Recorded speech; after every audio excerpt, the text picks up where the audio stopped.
Good evening, everyone. I am Sohail Sharif. And I am Naila Rahman. Along with the first university and even the toothbrush, there are many surprising Muslim inventions that have shaped the world in which we live today.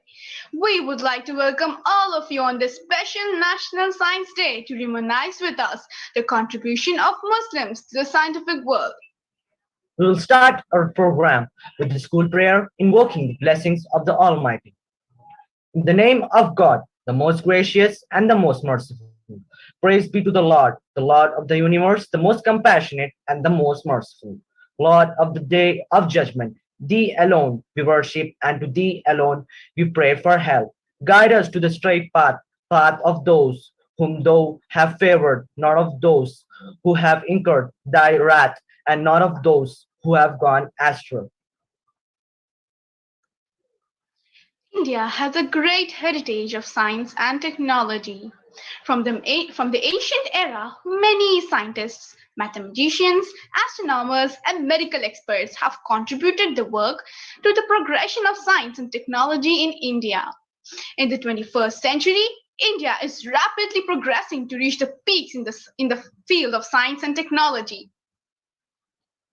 Many Indian scientists have gained global recognition for their work, and Indian physicist Sir Chandrasekhara Venkat Raman (C.V. Raman) is one of them. Sir C.V. Raman invented the Raman effect, which studied the scattering of light in liquids, solids, and gases. For this tremendous invention, he received the Nobel Prize for Physics in 1930. To celebrate this success, the government of India decided to celebrate the day on 20th February as National Science Day from 1999. So the first National Science Day of India was celebrated on 20th February 1999. As mentioned by my friend, this day is celebrated to appreciate the efforts and contributions of great scientists. The theme for National Science Day this year is Future of Science and Technology Innovation Impacts on Education, Skill and Work. While looking into the future, we must not forget the past, which is the foundation of the future. Let's go back to the medieval age and find out how it all began. For hundreds of years, while Europe was mired in the Dark Ages, the medieval Islamic Empire was at the forefront of science, a time where discoveries were made and inventions were created that have impacted how Western civilization and the rest of the world lives today. Let's take a peek into the enduring legacy of Muslim civilization and learn about a few Muslim inventors and the scientific and technological inventions still being used throughout the world today. We start our journey with the invention of the world's most trending word in the recent times, quarantine. Here is the known person who actually used this term. Among the great sages of Islamic medicine, Ibn Sina is the best known in the West.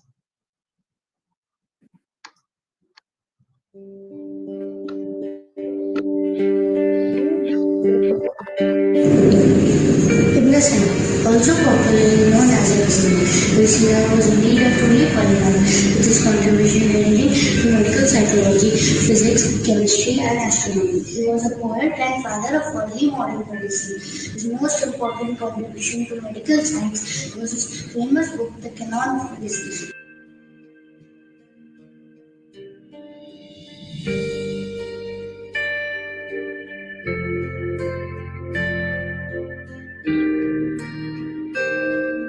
This book is an abundance of high volume with compressed of million words.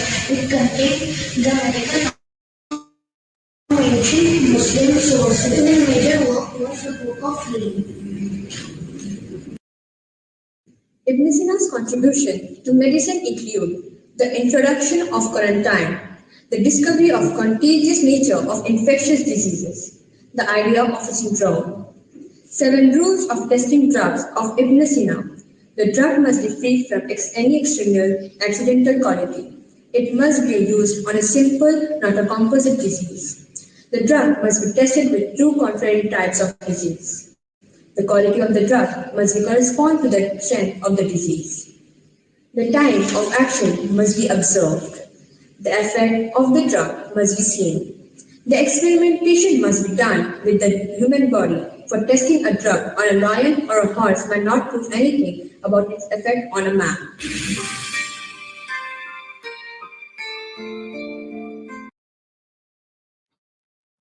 Though quarantine was an old thing, the COVID-19 pandemic hasn't too. Every individual must make himself the enemy of all that he reads, said Ibn al-Haytham, the scientist who wrote the Book of Optics. Ibn al-Haytham, also known as Al-Hazm, an astronomer and mathematician known for his important contributions to the principle of optics and the use of scientific experiments. Al-Hazm's contributions to geometry and number theory went well beyond the Archimedean tradition. Al-Hazm also worked on the analytical geometry and the elements of the link between algebra and geometry. Subsequently, this work led to pure mathematics of the harmonious equation of algebra and geometry that was epitomized by the Scots in geometric analysis and magnitude in the calculus. Al-Hakim was a scientist who made major contributions to the fields of mathematics, physics, and astronomy during the later half of the 10th century. The Book of Optics, in seven-volume treatise on optics, other field of study composed by the medieval Arab scholar Ibn al-Haytham, known in the West as Al-Hazm or Al-Hakim. In the Book of Optics, Al-Haytham claimed the existence of primary and secondary light, with primary light being stronger or lower intense of the two. He also carried out the first experiment on the dispersion of light into its constituent colors. Indeed, the aim was incited Ibn al-Haytham's curiosity by exposing water-filled glass globes to sunlight. He discovered that rainbows are caused by refraction and not by sunlight. As Aristotle had claimed, Ibn al-Haytham made the first experiment in history showing how to disperse light, to break white light into its constituent colors. He made a close look at sunlight passing through his water-filled globes. He could see the beams of light refracted at measurable angles. He realized that each band in the resulting multicolored beam had been refracted at different angles, and that each color almost occurred at the same angle. Ibn al-Haytham demonstrated that the prism made the color visible by refracting rays from different colors in varying amounts, thus producing the familiar spectrum. The phenomenon in which the ray of light falls on a smooth surface returns back to the same medium. This is called reflection. From a source of light, when an angular incident ray falls on a smooth surface, it reflects back. A perpendicular line is made from the focus, making two angles, one between the angle of incidence on the normal and another between the reflected ray and the normal. Here we have two laws. The incident ray, the reflected ray, and the normal lie on the same plane. Angle of incidence is equal to the angle of reflection.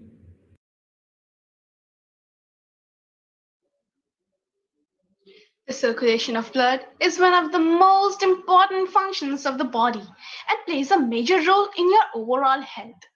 Ibn al-Nafis was the first scientist to describe the pulmonary circulation of the blood.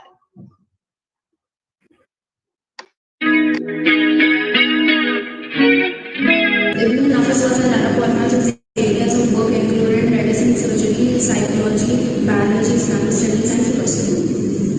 He is known for being the first to describe the pulmonary circulation of the blood. The work of Ibn Nafis regarding the right-sided pulmonary circulation predates the later work in 1628 of William Harvey's De Motu Cordis. Both theories attempt to explain the circulation of the blood. 2nd century Greek physician Galen's theory unchallenged ended the work of Ibn Nafis, for which he has been described as the father of circulatory physiology. An early anatomist, Ibn Nafis also performed several human dissections during the course of his work, making several important discoveries in the fields of physiology and anatomy. Famous discoveries of the pulmonary circulation, he also gave an early insight of the coronary and capillary circulations. He was also appointed as the chief physician at Al-Nasiri Hospital founded by Sultan Salali. An early anatomist, Ibn al-Hafiz also performed several human dissections during the course of his work, making several important discoveries in the fields of physiology Besides his famous discovery of the pulmonary circulation, he also gave an early insight of the coronary and capillary circulations. He was also appointed as the chief physician at Al-Nasser Hospital, founded by Sultan Saladin. The most commonly accepted theory of cardiac function prior to Ibn al-Nafis was that of Galen. Galen thought that the blood reaching the right side of the heart went through the invisible pores in the cardiac septum to the left side of the heart, which is mixed with air to create spirit, and was then distributed to the body. Ibn al-Nafis rejected Galen's theory in the following passage. He posited that the pores of the heart are closed, that there is no passage between the two chambers and the substance of the heart is thick. Instead, Ibn al-Hafiz hypothesized that blood goes into the lungs via the arterial gland, then circulated into the left heart cavity of the heart. He also believed that blood, known as spirit, and air passes from the lung to the left ventricle and not in the opposite direction. Some points that conflict with Ibn al-Hafiz are that there are only two ventricles instead of three, and that the ventricle gets its energy from the blood flowing through the vessels running in the coronary vessels, not from blood deposited in the right ventricle. Based on his anatomical knowledge, Ibn al-Hafiz stated, blood from the right chamber of the heart must arrive to the left chamber. There is no direct pathway between them. The thick septum of the heart is non-perforated and does not have visible pores as some people thought, or invisible pores as Galen thought. The blood that right chamber must flow through the vein artery, pulmonary artery, to the lungs, spread through the substance, re-mingle there with air, pass through the pulmonary vein to reach the left chamber of the heart, and there form the virtual spirit. Wasn't that amazing? From biology, we move on to math. When I consider what people generally want in calculating, I found that it always is a number, said Al-Khwarizmi, the scientist who discovered algebraic equations. Let's see how to solve this equation.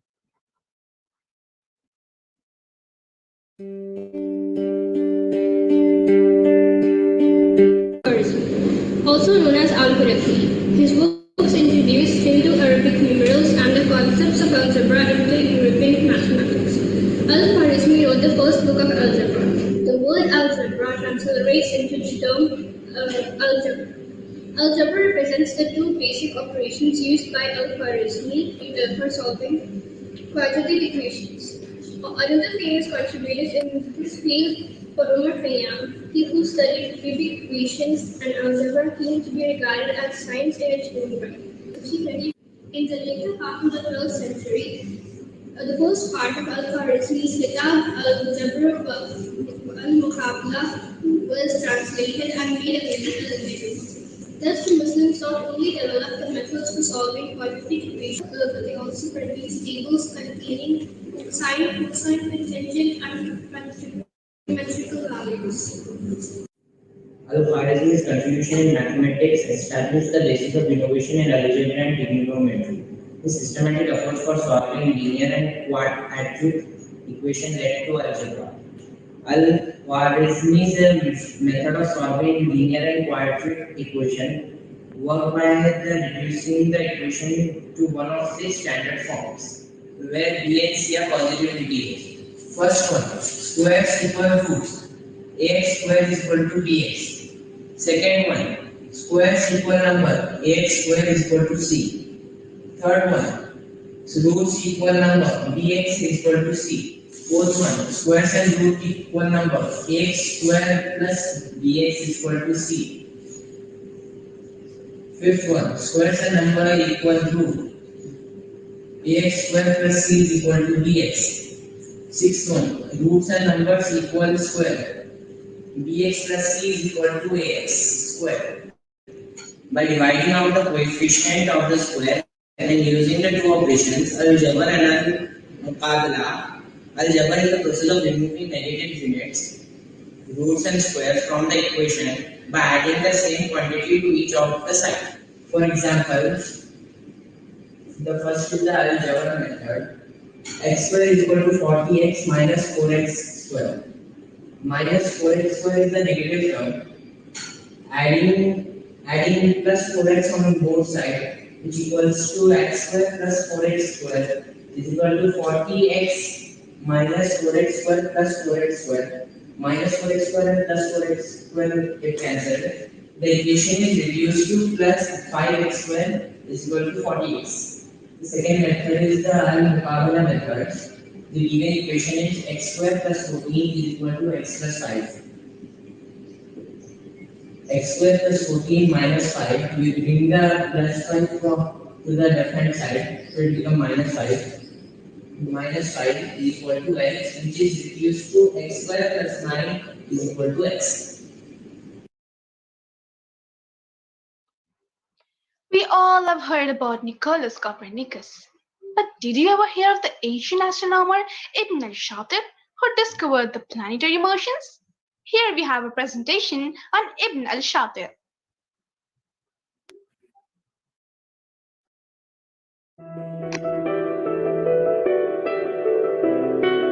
Ibn al-Shatir, an Arab astronomer, mathematician and engineer.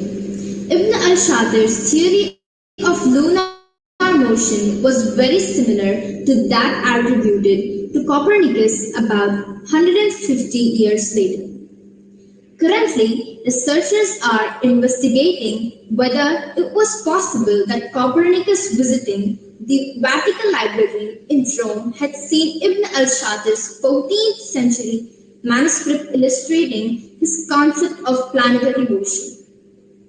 The reason for this supposition being the diagram in Copernicus' commentary that was remarkably similar to Ibn al-Shatir's concept of planetary motion was conceived in order to play an important role in Earth-centered planetary model. Copernicus used the same concept of his model. Thus, the development of alternative models took place that permitted an empirical testing of the models. Ibn al-Shatir appears to have aided his work on planetary astronomy by preparing a SIG, an astronomical handbook with tables. This work, which was based on strictly Ptolemaic planetary theory, has not survived. In a later treatise entitled Tarikh al-Arsal, he described the new planetary models and derived new parenthetics. No copy of this treatise is known to exist in the manuscript sources. Finally, Ibn al-Shatir's new astronomical handbook, extant in several manuscript copies, contains a new set of planetary tables based on the new theory and parameters.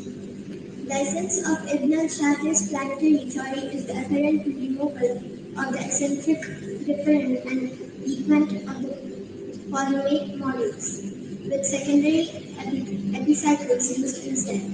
The motivation for this was the first sight aesthetic rather than scientific.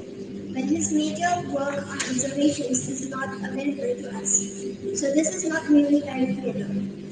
In any case, the ultimate objective was to produce a planetary theory composed of uniform motion in circular orbits rather than to improve the basis of practical astronomy. In the case of the Sun, no apparent advantage was gained by the additional epicycle. In the case of the Moon, the new configuration to some extent granted the major defect of Ptolemaic lunar theory, since it considerably reduced the variation of the lunar distance. In the case of the planets, the relative sizes of the primary and secondary epicycles were chosen so that the models were mathematically equivalent to those of Ptolemy. First in flight may not have been right. The Wright brothers may have invented the first motorized aircraft, but the 9th century engineer Abbas Ibn Vernaz is considered to be the first human to fly with the help of a pair of wings built by silk, wood, and real feathers. What happened then? Let's watch. The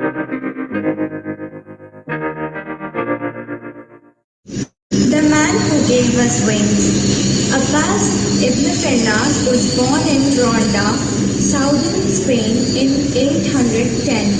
He was the first man to make a controlled flight in human history. In 852, Ibn Finas demonstrated an early parachute by jumping from the muezzin of the Grand Mosque in Cordoba. The parachute is described by John H. Linehart as being a huge wing like clock whistle.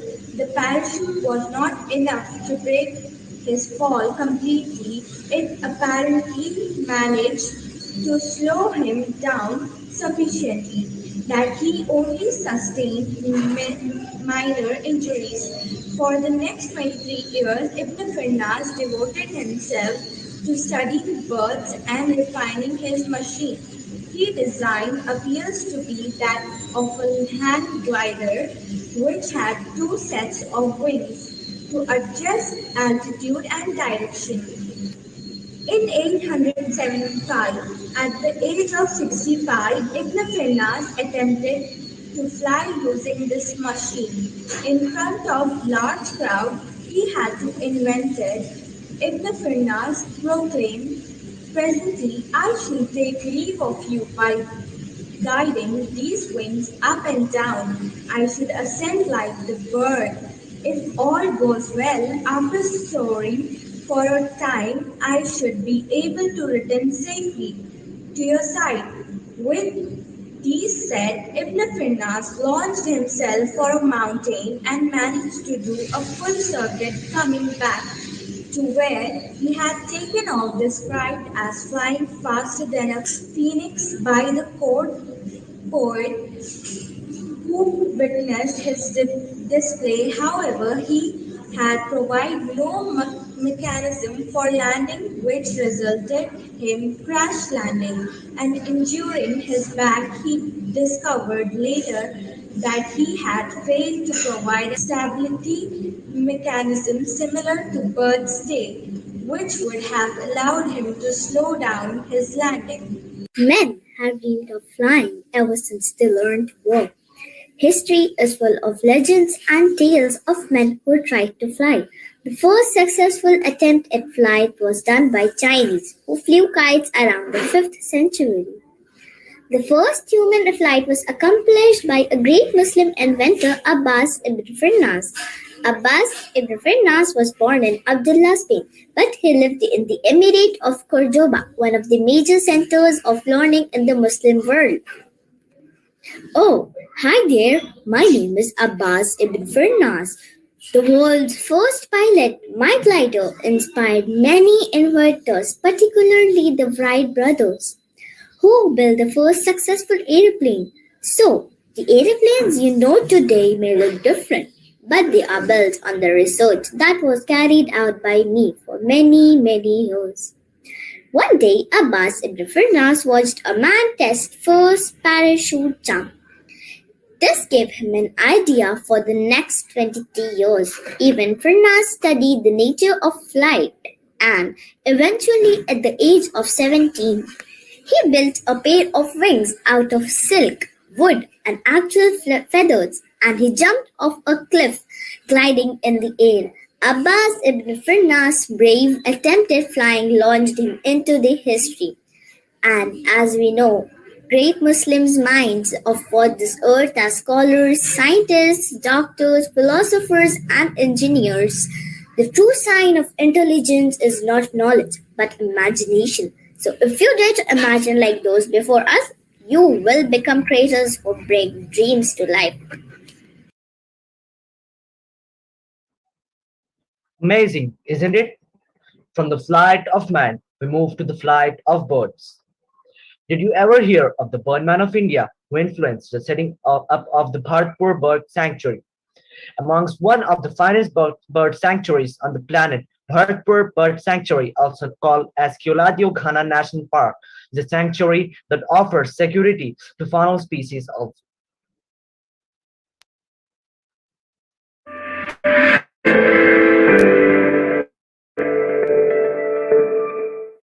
Salim Muizzuddin Abdul Ali was an Indian ornithologist and naturalist, sometimes referred to as the birdman of India. Salim Ali was the first Indian to conduct a systematic bird surveys across India and wrote several bird books that popularized ornithology in India. He became a key figure behind the Bombay Natural History Society after 1947 and used his personal influence to garner government support for the organization, create the Bharatpur Bird Sanctuary, and prevent this destruction of what is now the Silent Valley National Park. He was awarded the Padma Bhushan in 1958 and the Padma Vibhushan in 1976, India's third and second highest civilian honors respectively. Several species of birds, a couple of bird sanctuary and institutions have been named after him. Salim Ali was an average student in school. He left college and spent the next 10 years in Burma as a partner in his brother's timber and wolfram business. Most of the time in Burma, he would be observing birds and wildlife. When the business collapsed, Salim Ali came back and got a job as a guide lecturer at Mumbai's Prince of Wales Museum in 1927. After 2 years, he decided to study ornithology at the Berlin University Zoological Museum. When Salim Ali returned to Mumbai a year later, his guide lecturer's post had been abolished. There was no chance of working for the government either, because he did not have a college degree. Salim's wife, Tehmina's family, owned a small cottage in Kihim, a coastal village to the south of Mumbai. The young couple moved there. Kihim was green and full of birds. This kept Salim Ali occupied with his favorite hobby. Don't take a job, Tehmina advised him, if you can't enjoy it. In 1930, Salim Ali went to the BNHS with a proposal to study Indian birds systematically, which had never been done before. He did not want a salary, only expenses for these ornithological surveys. For the next 20 years, he roamed the subcontinent studying birds from Kutch to Sikkim and Afghanistan to Kerala, weaving history, ecology, and geography into his description of birds and their habitat. In 1941, he published The Book of Indian Birds, the first of many more books to come. It was an instant success, and its royalties enabled him to repay his old business debts. By 1960, the man who had once been rejected for a government job for want of a degree was guiding PhD scholars. Salim Ali helped the development of ornithology in India. I am sure all naturalists would love to be a friend of the birdman. Scientific thought and his creation is the common and shared heritage of mankind. From time immemorial, man has desired to comprehend the complexity of nature in terms of as few elementary concepts as possible.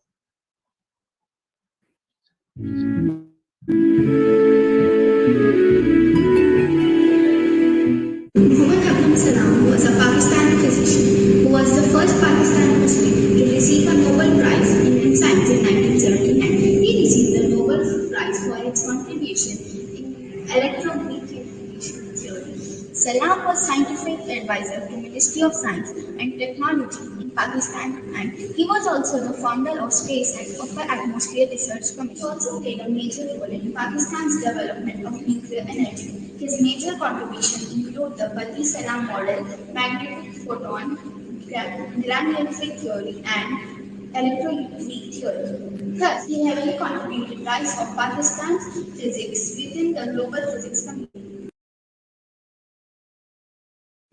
Electrophilic interaction. In particle physics, the electrophilic interaction or electrophilic force is the unified description of two of the four non-fundamental interactions of nature: electromagnetism and the weak interaction. Although these forces appear very different at everyday low energies, the theory models them as two different aspects of the same force. Above the unification energy, they will merge into a single force. Thus, if the universe is hot enough, then the electromagnetic force and weak force merge into a combined electroweak force. During the Fox epoch, the electroweak force split into the electromagnetic and weak force. Sheldon Glashow, Abdul Salam, and Stephen Weinberg were awarded the 1979 Nobel Prize in Physics for their contributions to the unification of the weak and electromagnetic reaction due to elementary particles, known as the Weinberg-Salam theory. The existence of the electrophilic interaction was experimentally established in two stages. The first being the discovery of nuclear current, and second in discovery of the W and Z gauge distance in total and certain conditions. He was awarded the Nobel Prize for showing that the electrophilic theory is denominalizable. The quest for knowledge is close to the heart of Muslims. In the Quran, we are urged to seek knowledge and to observe and reflect. The former President of India, late APJ Abdul Kalam, known as the People's President, was also called the Missile Man of India. Fasten your seatbelts as we launch to our next presentation.